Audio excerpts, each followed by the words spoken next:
Welcome to the Bible in Slow Intermediate English. Today's reading is Genesis 32. Jacob went on his way, and the angels of God met him.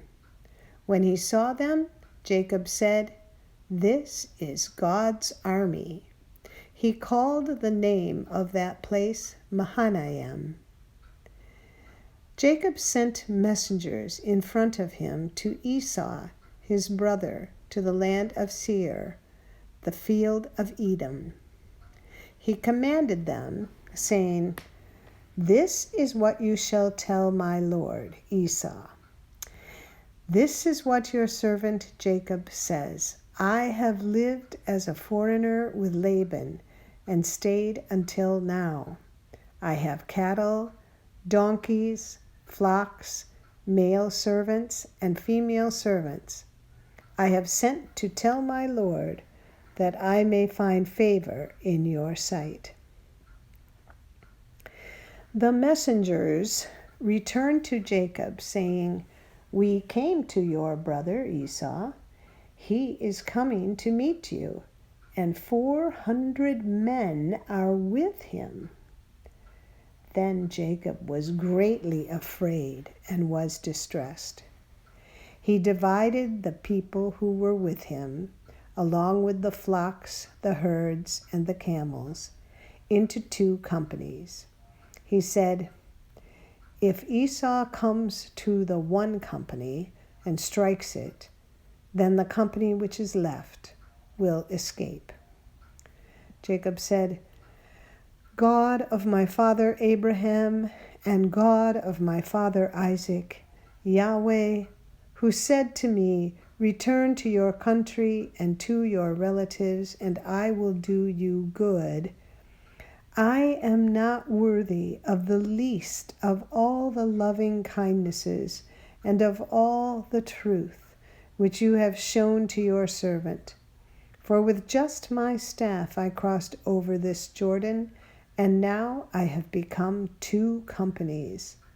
Please deliver me from the hand of my brother, from the hand of Esau, for I fear him, lest he come and strike me and the mothers with the children.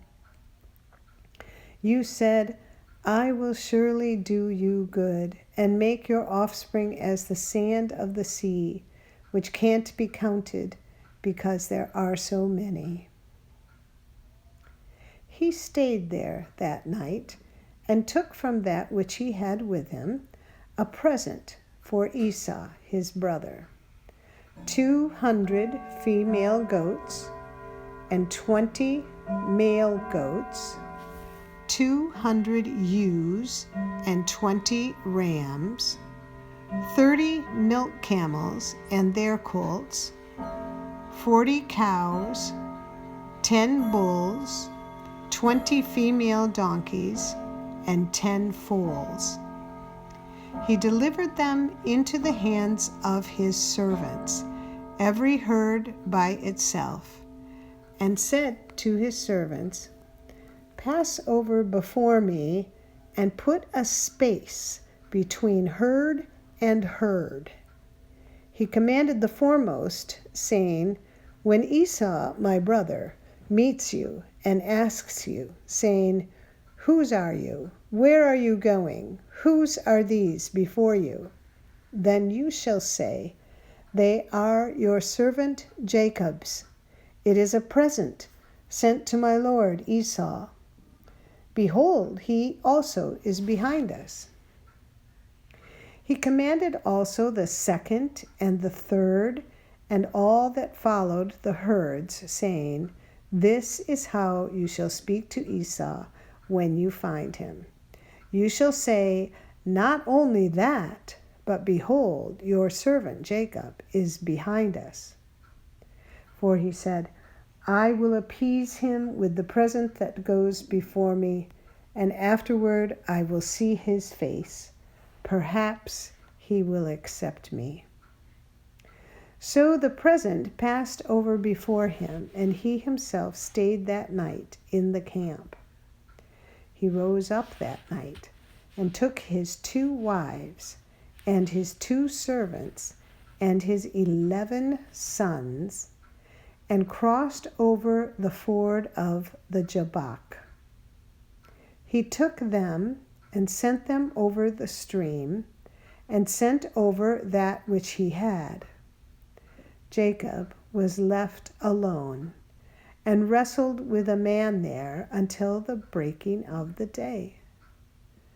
When he saw that he didn't prevail against him, the man touched the hollow of his thigh, and the hollow of Jacob's thigh was strained as he wrestled. The man said, "Let me go, for the day breaks." Jacob said, "I won't let you go unless you bless me." He said to him, "What is your name?" He said, "Jacob." He said, "Your name will no longer be called Jacob, but Israel, for you have fought with God and with men and have prevailed." Jacob asked him, "Please tell me your name." He said, "Why is it that you ask what my name is?" So he blessed him there. Jacob called the name of the place Peniel, for he said, "I have seen God face to face, and my life is preserved." The sun rose on him as he passed over Peniel, and he limped because of his thigh. Therefore the children of Israel don't eat the sinew of the hip, which is on the hollow of the thigh, to this day, because he touched the hollow of Jacob's thigh in the sinew of the hip. This is the end of Genesis chapter 32. Come again to listen to Genesis chapter 33. Tap on See More in the description below to find a link to our website as well as other links. And if you found our podcast helpful, please like us, subscribe, and let us know your country of origin, your native language, and the country in which you now reside in the comments section. Thank you for listening to the Bible in Slow Intermediate English. This is Janet Benish, your reader.